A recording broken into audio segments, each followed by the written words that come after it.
Hey everyone, welcome back to the podcast. So today we have our great friend. You are now a great friend, by the way, if you didn't already know that. But we have our great friend Vinay with us. He is the founder and owner of CAARMO, and I'm just going to kick it over to you so you can explain a little bit about like what you do, how it came to be, the vision. I know it's been like 12 years in the making, right? Yeah. Roughly. Coming up on 12 years, that's right. Yeah. Um, so I went to a networking event this morning, in-person networking event. So I don't feel like I do those often enough anymore. So I've been trying to do more of them. And I kind of shared with everyone sort of this idea, this journey that I've been going through. So this is company number 6 for me. Um, and one of the things I think I've learned is from Maya Angelou says it. She says it's not what you say to people, it's how you make them feel. Um, so I feel like I kind of been like this pendulum over time. I was just really nice to everybody all the time, but shit didn't get done. Then I was pushing people hard all the time, but people thought I was an asshole. Uh, I forgot you're not editing this stuff. So anyway, They're used to that. The Perfect. audience is used to Yeah, that. yeah, It's yeah, good. yeah, for It's sure. all Have you good. met me? Like, it's fine. so the goal was, wait, hold on a second. I hate the word balance because balance is so binary.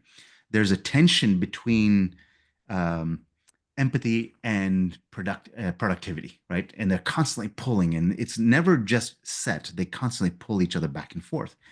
So, so the question that has plagued me over time, and just um, maybe this is where I fall into the weirdo category, is because this is the kind of stuff that the shit just kind of goes through my head all the time. It's like, how the hell am I going to solve this? What is the answer to this? Um, so a couple other things in my life experiences and stuff like that all kind of comes together. Backgrounds, math, computer science, artificial intelligence, machine learning, which 20 years ago everyone thought I was just a weirdo. Anyway, um, And now you're like, hopefully the most popular guy in the game. more people are talking to me now. It's nice. But so fast forward to today, um, culture is a financial metric. We're going to private equity firms, we're going to strategic investors and saying, hey, you have all these spreadsheets that talk to you about your organization, but can you tell from that spreadsheet that the CFO and the CTO are going to strangle each other next time they're within 3 feet of each other? You can't. I can with this diagnostic. And I mean, I'm patting myself on the back here. Shameless plug for myself, but I think that's really cool shit. Right? I literally just had a memory of, I won't say the person's name. Emily knows who this person is, but they were my like kryptonite and my nemesis at work. And literally, like someone could say his name and I'd be like ready to fight, right? Like, and this having this kind of information, this tool would have been huge in a situation like that. Yeah. I mean, look, as I've gotten older, I don't want to say gotten smarter. I like to believe most people are probably about as intelligent as they need to be. It's just that the perspective hasn't shifted. And as I keep shifting my perspective, my ability to kind of leverage that head space in utility for sort of this heart space of where I want to try to go. I know this language resonates with you all. The more I can shift, the faster I can shift my perspective, the more effective, not efficient, the more effective I become faster. So to me, this tool has become this really, I mean, for my own personal journey, it's become this tool where I can start to see organizations and sort of the various perspectives. I can visually see how I can stand in somebody else's shoes and go, huh, why do they see it that way? I can ask the question. And it doesn't have to be that they're wrong. I don't think there's a right or wrong. It's really just a matter of that's how they see it. And that starts to predicate how they're going to act and how they'll behave. I think I wish I'd had that tool a long time ago. I'll stop there. 100%. So this brought up another fun thing for me. I used to be told you're too HR would always tell me you're too black and white. You're too black and white. I'm like, what do you mean I'm too black and white? Like there are rules, we follow the rules, like whether we like them or not, right? And they would always tell me you got to find your gray. I'm like, fuck yourself. Like there's no gray here, right? Like you want gray, go outside on a rainy day. Like it's not here. But I think that was, beginning of my career, early on in my career, right? when, like you said, the perception shift hasn't happened yet. And I think that also plays very well into like the head to the heart, right? Because I was definitely in my head. Like, did people know who Julie was at work? Maybe three of them. Maybe three of them. Maybe three to five, right? And that it just wasn't something that I did because I thought that that's not the way that you. That's not the way to run a business. It's not the way to like get shit done, right? So talk to me about like how does this tool help the old Julies of the world shift over into this more like, and I know for us like saying heart-centered space is normal, but it's more of like the empathetic, right? That to be that empathetic leader and to be someone who like deeply connects with their team and not just the three to five people that you really like. I read a stat once that said people who read a lot tend to be more empathetic. And I wanted to think more about that because in my I since I'm an incredibly curious sort, everything is fascinating to me. Um, and being sort of just the analytical guy that I am, I'm always trying to not only just everything's curious, it's almost my armor sometimes. Um, I love digesting. My wife is the same way, and don't put this out in public, but she's a lot smarter than I am, and I actually know that to be true. Well, we don't edit, so it's gonna be out there. And shit, again, We listen, we don't judge. I gotta put a post-it note on the camera here. It says they're not editing, Vinay. um, but kind of coming back to this is just this really idea of um, the, in order to be able to shift perspective. I mean, here, I don't like to sell people. I like to invite them to a place they'd like to go to as well. And in order to be able to do that, I can't give them facts. I've got to give them the ability to step into, I've got to open a space so they can step into that perspective. For example, myself, my kids love going out for hikes and going on nice mountain trails. They love climbing up rocks and stuff like that. I'm scared as hell of heights. You get over like 2 feet, and I'm mortally afraid of stuff. But it bugs the hell out of me that I'm scared of heights. So we went to Acadia, and there was this thing called a Beehive Trail, where you've got to climb up these iron ladders that are bolted into the rocks, and kids all ran up I mean, right, that's the way it felt to me. They ran up the ladder, and my wife's up there, and my youngest at the time, I think he was probably about 7 or 8, kind of leans back over the edge, and I'm just fearful that I'm going to fall off, the 400 feet behind me. And my 7-year-old looks like, "Hey, Dad, why aren't you coming up?" Um, I was like, is it really worth coming up there?" And he goes, "Yeah, you should come up here." And I asked him why. He said, "Gosh, Dad, it's really cool to see stuff from here." I was like, "Damn, that's my 7-year-old telling his old crotchety dad that he needs to come up the ladder just because the perspective is so much nicer from here." And I think what he basically did was he said, "Dad, why don't you come up here? You don't have to if you don't want to, Dad, but I really think you ought to. Give it a shot." And I get up there, it's pretty damn amazing, right? Because you see it from that higher perspective. So I'm constantly looking for those iron ladders that I can climb. I got into the ladder business, which is basically what I think these diagnostics are. They're ladders into a new perspective. And every time you have teams, there is new dynamics that shift and shape that team. Tariffs come in. All of a sudden, you didn't see that coming. And that has now changed the whole face of your business because you're in automotive manufacturing, and all of a sudden steel just costs 25% more than it did a quarter ago. We don't have 25% in our budget to afford that. The hell are we going to do now? Well, everybody on the team is now thinking, everybody on that leadership team of 7 has got 7 different perspectives. How do we get us all to say, all right, this is the problem we're going to solve? Because if we have 7 different people rowing in different directions, we're not solving a problem, right? We're just solving 7 different problems that are not getting us there. Long-winded answer there, but did that kind of answer what you were asking me? Yeah, a little bit. Yeah. Um, because I think that, and like what you're saying, the way that I'm seeing it is like if we've got 7 different people, 7 different perspectives, this is going to give us like that even middle ground, and this is Yeah. going to give us the opportunity to see like what's the collective seeing, what's the whole seeing, and then we can see individually where everyone is at, and then get maybe a better pulse on, oh, that's why so and so always wants to talk about, the tech space, or, this person always wants to talk about, how we're communicating, and they're the, I want to schedule a meeting to talk about a meeting to talk about another meeting, because maybe they just work differently and they just want to be in rooms with people, right? Analogy I give people is if I were to go downstairs at dinner tonight, I've got 3 kids and a wife. I go downstairs and I go like, guys, we're going on vacation. I will tell you inside of about 2 seconds, everybody at that table, including me, have a completely different idea of what that means. It was very clear to me. We're going to Disney World because I'm putting on a Mickey Mouse hat, and all of us are doing that together.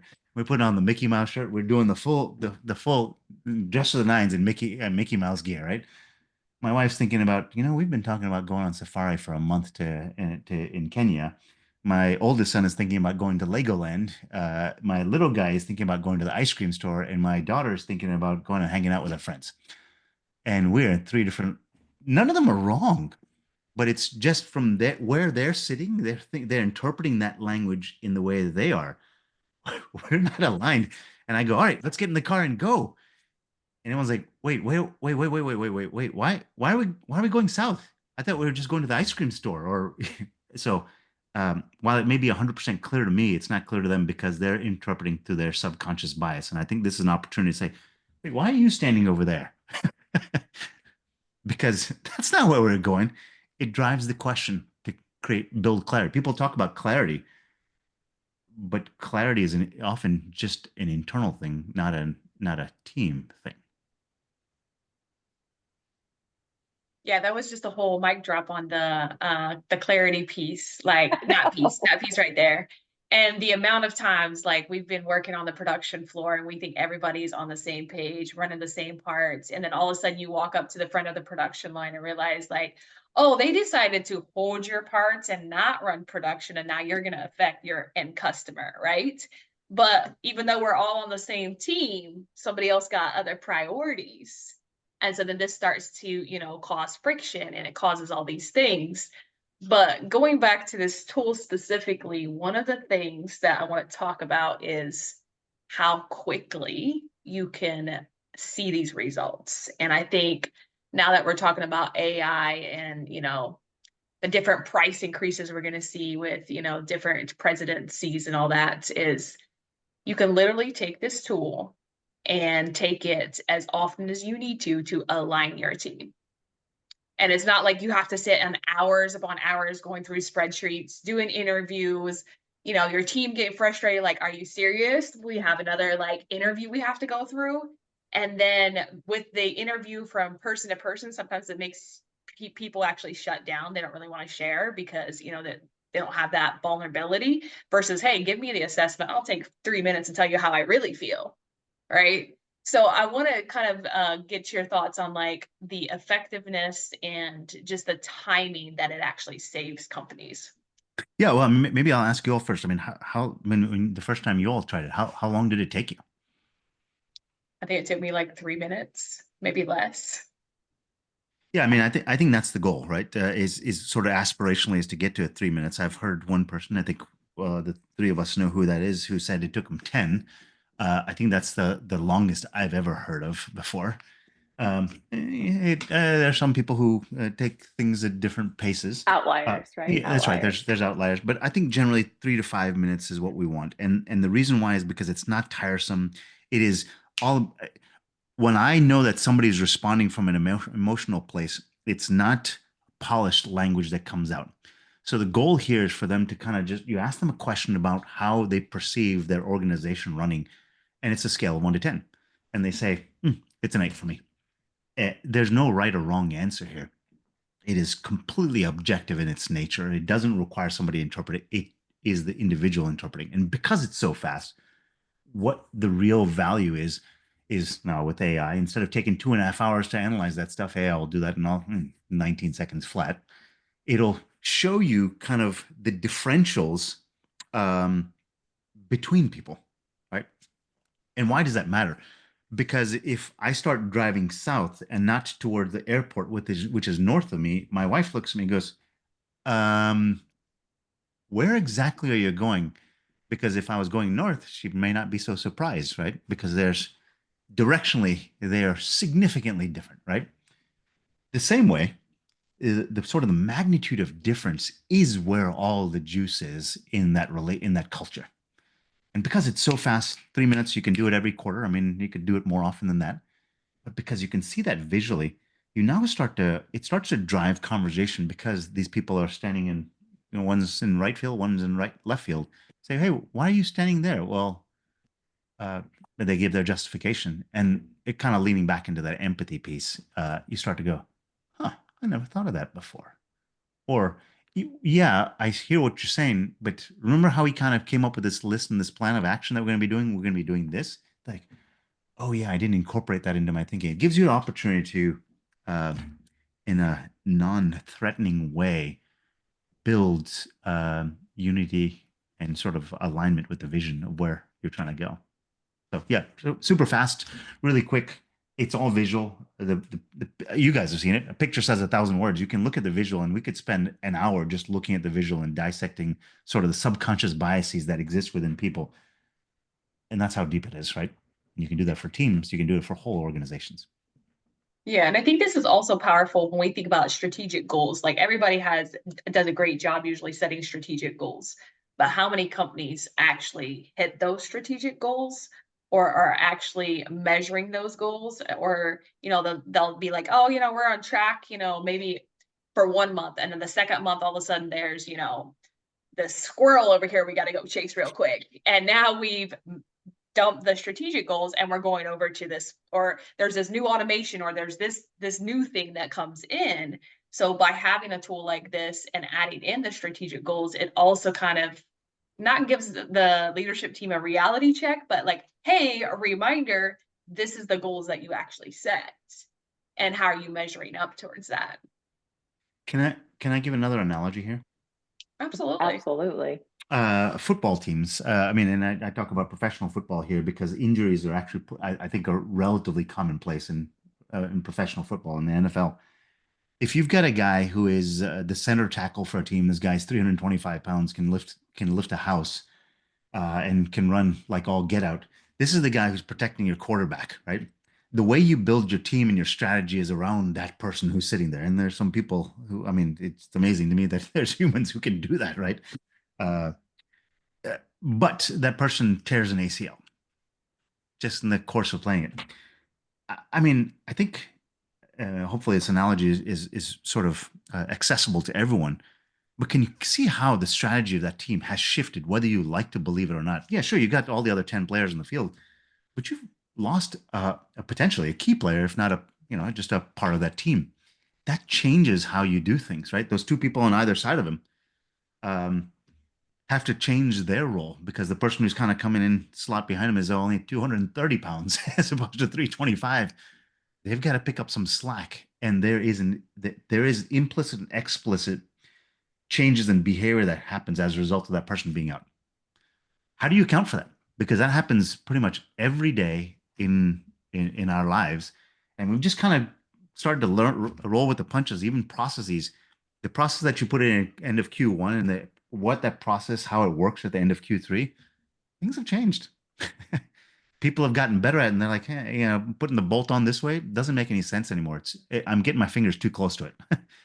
uh, can we try another way? So all of a sudden, people talk about process all the time, but processes also need to be upgraded. This gives you an opportunity to start to find out when the process of communication between people needs to be upgraded. All of that. It's huge because let's go back to this football example, right?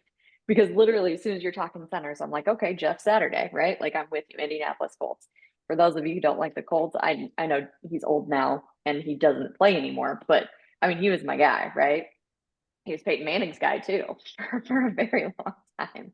But you think about that, right? Like I'm thinking about Saturday and I'm thinking about like the guy behind him, the guy who's making it all happen. But you're right, like without Jeff in front of him, Manning's not shit. He's It not changes the doing game. shit, That's right. right? Like he's running scared, making sure he doesn't get tackled because he doesn't have that big man to support him. And like you said, it's the same thing with the team that's around because it's almost like we get so comfortable too relying on the Jeff Saturdays or relying on the different people in the different positions and what they do that we don't know how to do and or we can't do. So when you take him out, right, tears the ACL and he's gone, then what? That's right. How you make decisions fundamentally changes. And kind of, Emily, coming back to what you said, it's so quick, right? You do this, there's a significant change in directionality or tariffs again, right? Whatever.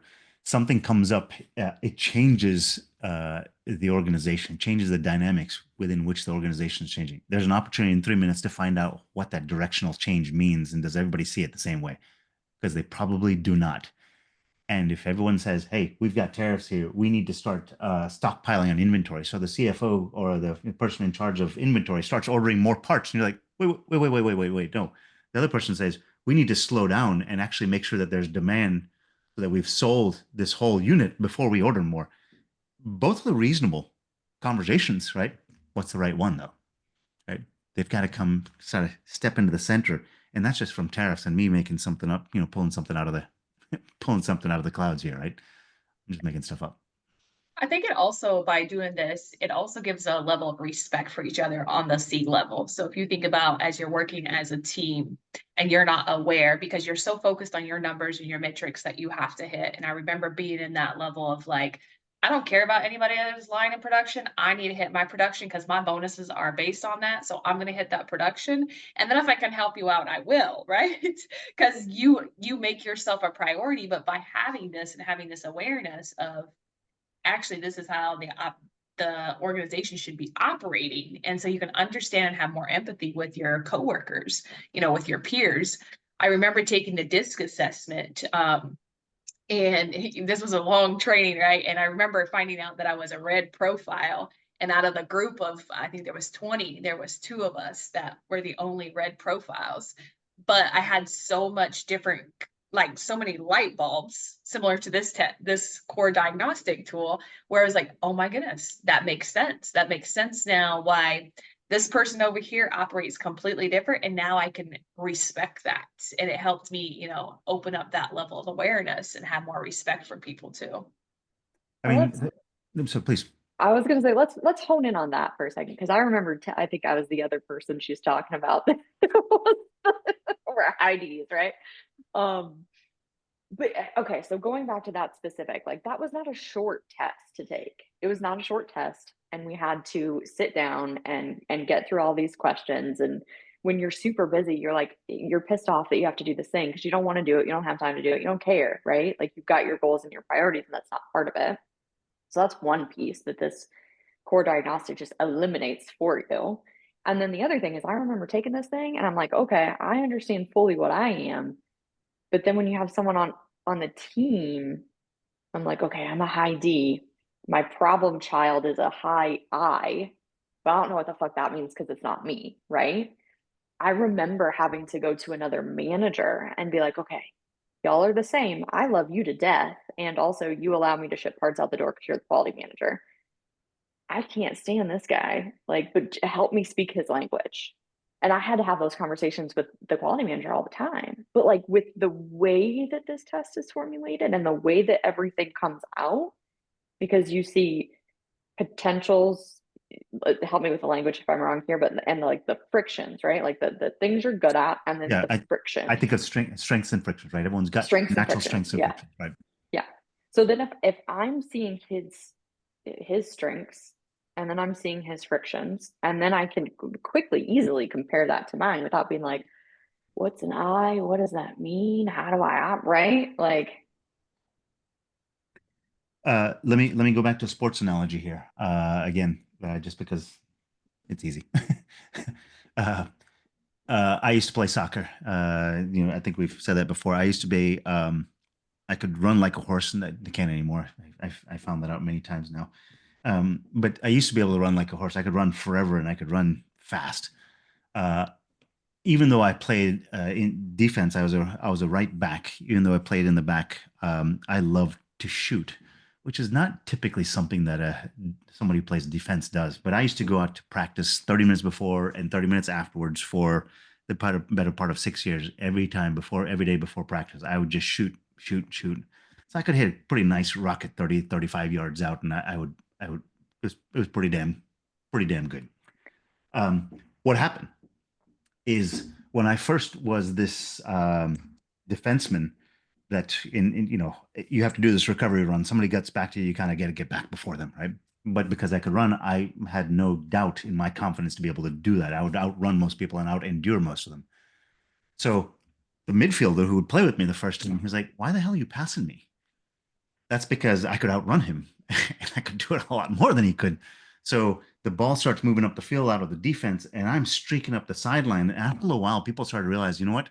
Just go ahead and hit, just clear it, put it down the sideline. Vinay will get it, and Vinay will take a shot. And if we've got him off, if we've got him kind of guessing, if sort of the backside, we've got all the striker and all the other forwards over there. Vinay's over here is just going to serve it back across. And lots of times their defense wasn't even back. And I was actually already in my run back. First couple of times, the midfielder was like, what are you doing? I was like, look, use me. I've got this talent. And you're not even using what my talent is. Having me sit in the back, I'm kind of twiddling my thumbs back, you guys. Uh, Where others of us would have been like, "No, I'm good. I'm just going to catch my breath. I'll hold the line until you get back." Right. But what are we talking about here is over playing together over a little while, we started to build chemistry because they started to say, "Oh, I know what Vinay is going to be doing next." It became sort of that intuition in terms of, hey, we're starting to build out of the back. Vinay's going down the line. They don't even look. As soon as they look up, they've already served the ball down the line because Vinay's already there, right? And that's what all sports teams talk about all the time is beside you building chemistry. You lose a player, you've lost the chemistry. You lose the lineman, the center, you've lost the chemistry, right? The chemistry has shifted. This gives you an ability to see if there's chemistry or not. And it takes 3 minutes. That's what I believe is the opportunity here. Let's talk about this from a hiring perspective. We just had a call a little bit ago where this individual is hiring 3 to 4 people or something like that. And they've got almost double the number of people of candidates that they would like to fill into those positions. There's not enough positions. So let's talk about how useful this tool is for that. Because I remember the 2 times that I've hired people in my career, in my corporate career, abysmal. This is fucking abysmal, right?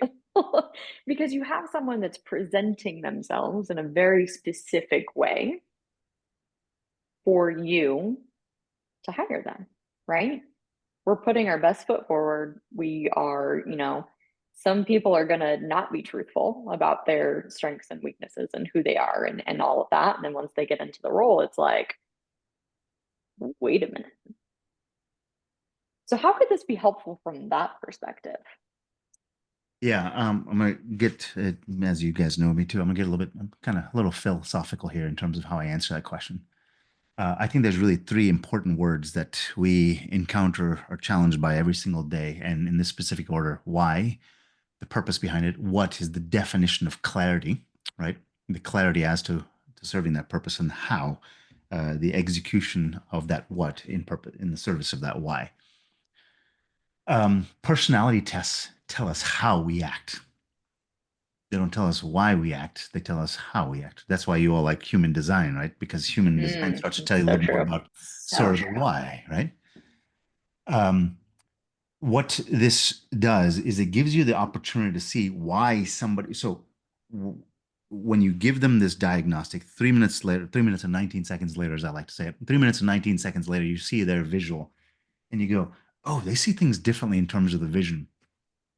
It tells you why they're operating, because we tend to like things that we're good at, and we're good at things that we tend to like, and we shy away from the stuff that we don't like because we're not good at them. suck at them. So now all of a sudden, what you're seeing is while a personality test kind of strongly types you, it tells you how you execute, but it doesn't tell you what you need to be doing in that role in service of that purpose. Right. So from a hiring point of view, is this all making some sense? Kind of what I'm sort of stringing together here? Yeah. Because it makes sense to me. It doesn't necessarily mean everyone else. um, when you have that personality test, it gives you a sense of kind of what position they process and execute on a daily basis and what they're good at executing, their natural strengths. But when you put them into that role, that personality kind of falls away a little bit in terms of its granularity and resolution because it doesn't tell you why they're doing things. And that what that sits in the middle is how they're starting to think about solving the problem. So if you think about our diagnostic sitting on the Y side and the personality stuff sitting on the how side, it tells you what problem to solve. So when you bring somebody in the door and you start to see where their alignment is or misalignment is, you have the opportunity to start to get them aligned with where you're going. So we're all going to Disney World together on vacation. And they realize that they're fantastic at planning logistics and restaurants. And they roll up their sleeve and they just start doing it because that's what they love to do. That's what their personality tests tell you. So it actually, instead of taking 6 months for somebody to get on board, why shouldn't that be 6 weeks, right? Why shouldn't it be 3 weeks? I think that's what the opportunity is here. Is you can do a diagnostic upfront as soon as they potentially as you're interviewing them and saying, what do you understand the role to be? That shifts the conversation in terms of how you're bringing them on board and what that onboarding plan is in a bespoke, a custom, tailored format to what they need to become aligned with you. I said a lot there. Is that Yeah. resonating? No, like that's perfect. And it also is a huge thing when it comes to career development or like career mapping. How many times have you been given a project where you're like, oh, just go ahead and take this and run it? They never ask you if that's something you want to do. You know, maybe it was something that you're really good at, but you don't have no desire to do it. Or they want to develop you in this next role that you have no desire going into. But you feel like you're kind of trapped in that company, like I've got to take that role or I don't have an option, right? And so by having this, the leaders can really start to understand what they need to develop and how they want to develop and have deeper conversations.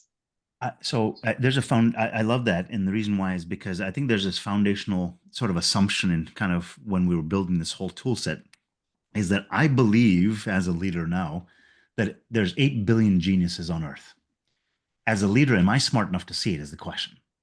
So I'm trying to constantly upgrade my perspective. Say, do I understand that person enough to understand where what is their kryptonite and what is their sun, right? Because if I can see that, holy moly, I'm going to put them in front of the sun all the time because everybody's going to add their own spice to it and their own flavor to it because that's all they can do.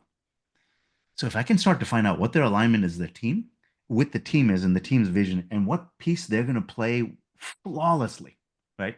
I'm not going to put them on the clarinet if they're fantastic at playing the bass drums, right? I'm not going to put them at striker if they're fantastic at saving every single ball that's shot at goal because they will throw their I think to be a good goalkeeper, I think you have to be slightly crazy in my honest opinion, because you have to throw your body in harm's way every single time. Yeah. That's not what I'm made of. Right? But there's other people who love to do that, and they'll do it, get up every single time to do it again because that's what drives them. Gosh, let me find the goalie. Let me find the striker. Let me find the center midfield. Let me find the center tackle, the quarterback, the running back, whatever. Right?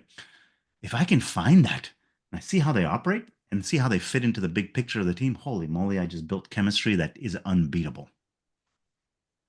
That's not even just huge in like bringing new people in, but understanding like, are the people that are currently on the team in the right role and doing the thing that they should really be doing? Because how many times does that happen, right? Where it's like, like we've all, I'm sure, got personal anecdotes of this, but I've had supervisors be like, oh, that person, they never make it as a supervisor. Well, how the fuck do you know, right? Like, I hate to tell you, but you're not killing it, right? But like with this, it's not. It takes out the opinion. It takes out the guesswork.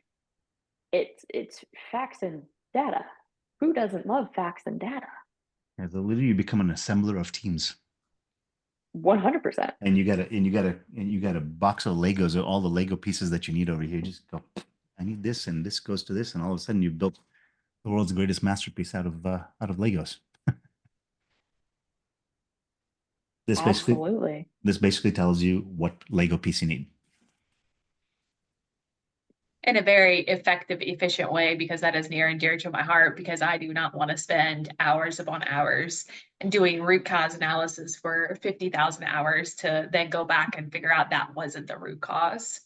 So been there, done that. Don't want to claim that again, but in a very effective way. And not to mention, you can do it every quarter. You can do it every month, as you continue to grow and build your team. Yeah. Dan Sullivan wrote a book with Ben Hardy called Who Not How. And one of the things that it's funny when that book came out, I'd actually I've got a number of books that I've written that I really need to get myself in gear because they all kind of connect together in sort of some of the frameworks and all these quotes and kind of underlying assumptions that build all this stuff. In this Who Not How book, it says the first question that you should ask when there's a problem as a leader is not how do I solve it, but who can solve it, right? I mean, doesn't that lean exactly into this, right? I need to know. I mean, if I'm going to go fix my car, I don't get much time to do it, but I love wrenching on cars, fixing cars, doing that kind of stuff. Um, but I love, there's some reward for me when I go look at my BMW and I go, oh, that's a 17 millimeter socket, 17 millimeter nut. I just walk over and pick up 17 millimeter and man, it fits. I feel like a genius. No one will ever recognize me for it. I'll never get paid for it. But and I was like, man, you are freaking awesome, Vinay. I'll look at the next one. I was like, that's a 19 millimeter. Boom, right on, right? I pride myself on that. Think about it as a leader, if people are sort of the tool sets that you have, right? And you can just go over and say, 17, that's an Emily, right? I go, hey, Emily, I got a problem here. It's not root cause analysis because I know you hate that shit, but I need you to help me figure out how we redefine this process. And I'm bringing Julie in here. Julie, I don't know if that's what you like, but she's going to do the root cause analysis and she's going to spit out some stuff, but I need you to put that all together and how we reform this process. And you go, yeah, I haven't even finished the sentence. You've already started doing the work because you're like, I love this stuff. I mean, we got people running that way. Holy I moly, they'll literally be able to think you keep up. just nailed us though too, because Yeah, I'm definitely like high vision strategy type thing, and Julie's like the problem solver, like I am like, all the let nuts me and bolts. fix that shit. Like, Yeah. ooh, before you've even asked, like my brain is already going to town. I'm like, how do I solve this problem? I've noticed that. But also another reason why we work great as business partners. So appreciate that. Yeah. I think there's a lot of opportunity here to start to find the what I'll call the return on investment of emotion, which ultimately is their subconscious beliefs and perceptions, right? It's what colors Which, everything we do. let's dig into that, right? Like, this is one of my favorite topics to talk about, subconscious beliefs and programming, right? Like Emily and I are always looking at like what's the awareness, what's the belief? Because as soon as you have the awareness about what's there and what's actually happening, that's the only way that you can do anything about it, because you don't know what you don't know and you can't fix what you don't know, right? So subconscious program, we all have it in every area aspect of our life. We all have it. And Bob Proctor is one of my favorite freaking people of all time because come on, that's just what the guy does. He's a genius. And just being able to see all of these different things, right? Like the programming is so ingrained and it's sneaky, but like I think it's in a very cool way, right? Because the programming is there. It's one goal, to keep you alive, right? That's the one goal of the subconscious mind or the ego, is just to keep you alive. So let's dig into that piece of it. I would love to get your take on that. Yeah, a sort of a shift in perspective, a major shift in perspective for me was um, I spend a lot more time at what I'll call in discernment of language, and I know that'll resonate with you all, right? The language that I choose and why I choose it. And I say choose instead of say, right? Because say is say I'm supposed to. I'm not supposed to. I chose it for a reason. And one of those pairings that I kind of talk about, and I always like to talk about this idea of tensions, right? Work-life balance. think that's a useless term. I think it's a work-life tension because they're constantly pulling, right? Which one are you letting win, and which one do you want to win, right? The same way is the world happening for you or to you, right? That's a good one. Yeah. The first time I heard that, I was like, Oh yeah. Mic that's drop, right? like, oh, 100%. I'm like, oh shit. Like, it changes everything. Yeah, I mean, let's talk about that sort of that leader of a team, right? And when they can shift into is the world happening to them, which is, I think a lot of them kind of might be in that space. God, I got this team. I mean, firing people and redoing that. I can't do that, and I don't have the budget to do that. There's a you're right. And Henry Ford says, if you believe you're right or you believe you're wrong, you're right. Yep. Or I mean, he said, if you believe you can or you believe you can't, you're right. Yep. So by the same token, the same leader of that team can take a look at that team and go, "Oh my God, I'm so freaking lucky. I got all these people on my team, right? I've got the 17 millimeters, I got the 18 millimeters, I got the 19, I got everything. I got all every single tool that I need in the toolbox to fix this BMW that's sitting on jack stands in my garage, right?" Um, the same way, if you want to solve a problem, I think this gives you an opportunity to start to find out what your tool set is. Then you have a decision as a leader, sort of an internal decision to make, right?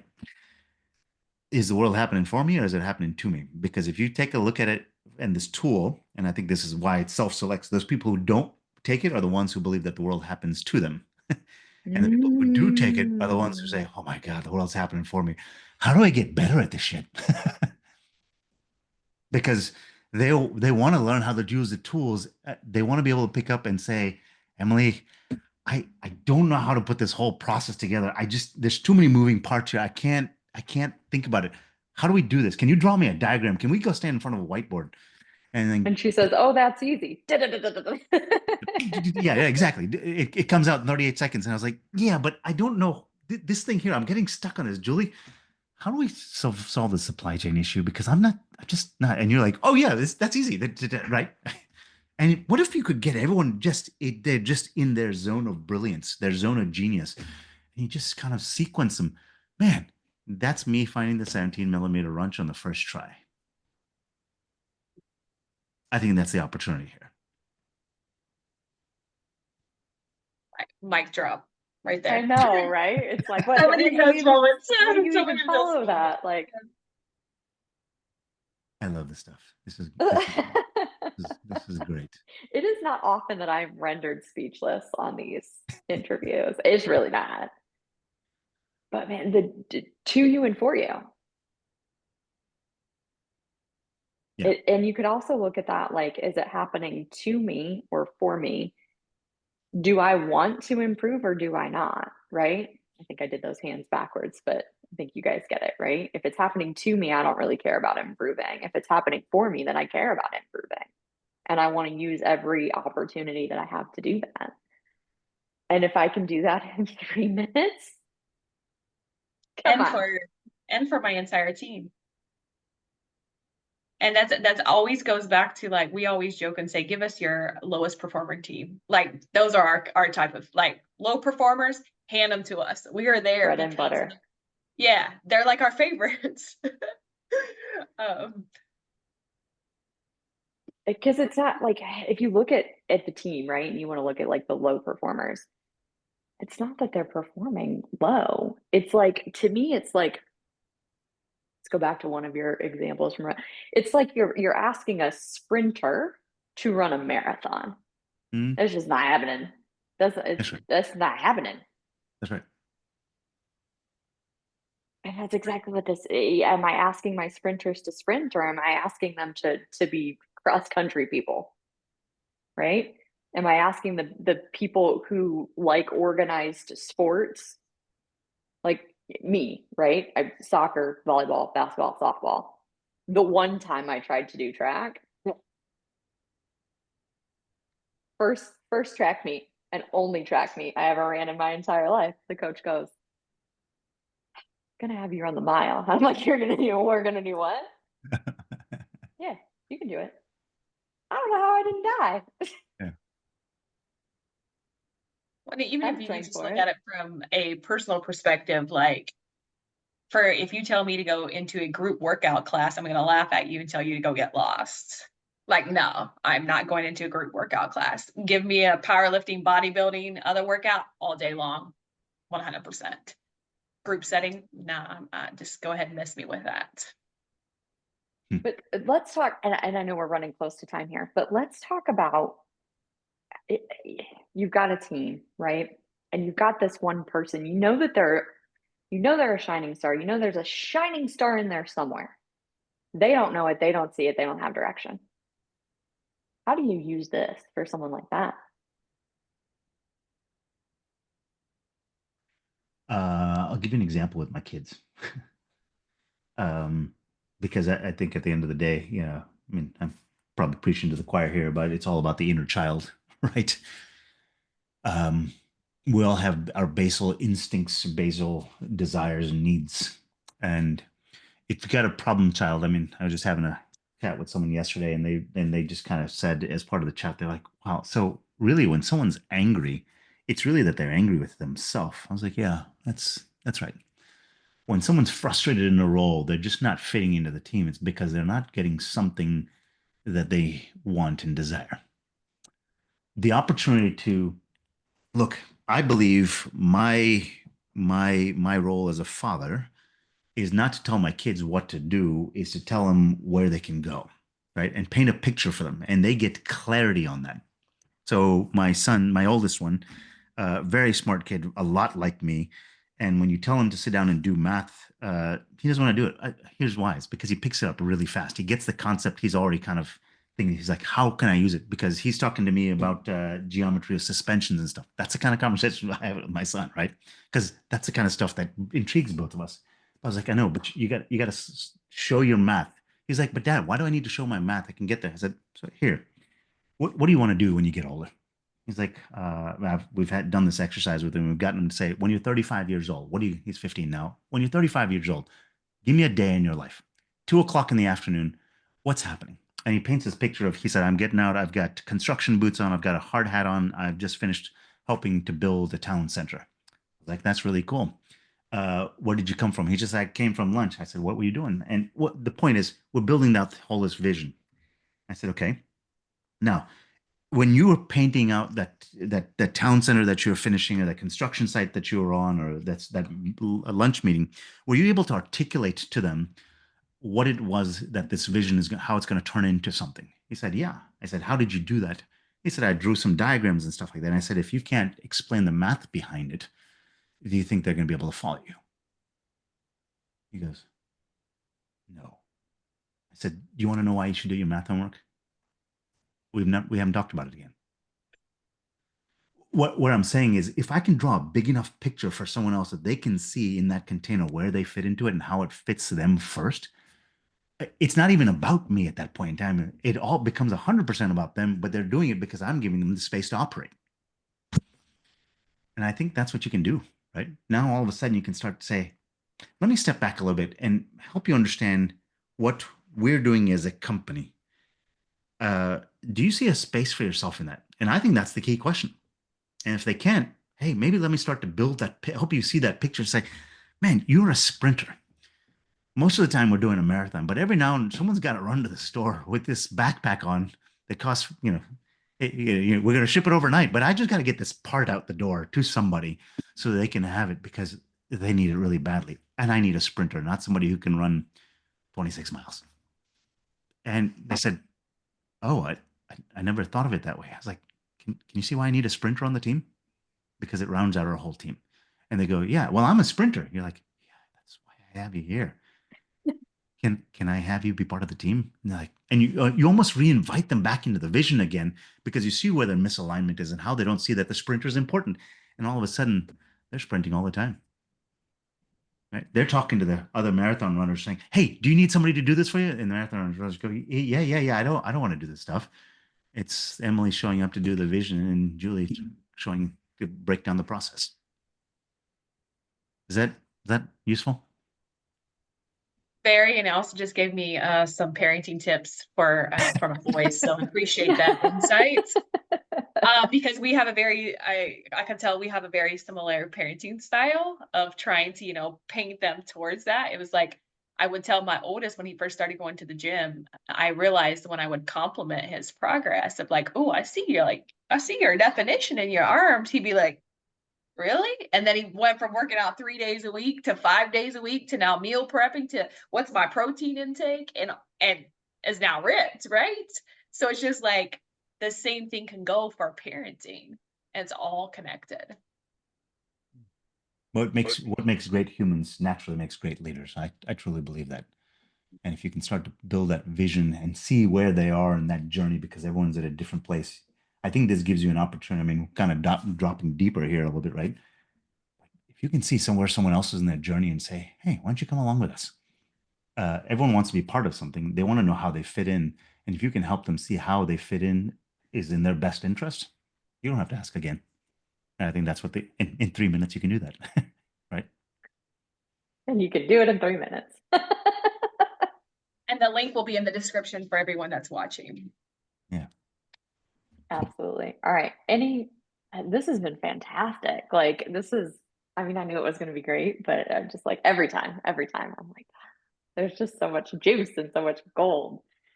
We like to ask everyone what last parting words or words of wisdom could be related to what we've talked about, or just anything that drops in. I'll tell you my BHAG, my big, hairy, audacious goal, which is 162 million users on the system on a monthly basis, paying $20 a month. And here's why I tell you that. It's because 162 million is 2% of the world's population at 8 billion. And that usually, and the number I'm using in my head is that's the tipping point for change. Why do I say that? Is because I want, I don't have any delusions of grandeur. I can do this by myself, and I don't want to go to a party with with a lot of money myself because I've built this tool set. I want to do it with 1,000 of my best friends, because it's a lot more fun. That's a lot experientially. It's a lot better. So, join us. Do this. Try it out. I mean, it's free. Help change the world in your own corner of the world that you do. I love to do it with you because I think. I think there's a future that can be built here, and that's a world that I want to be part of. Uh, let's do it together. It gets me giddy just thinking that we can do it together. I'm so, and you all know me enough now.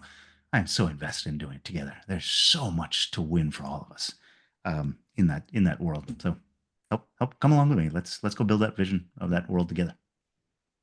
I love it. And on that note, thank you, Vinay. We appreciate you so much, and we will see you guys next time.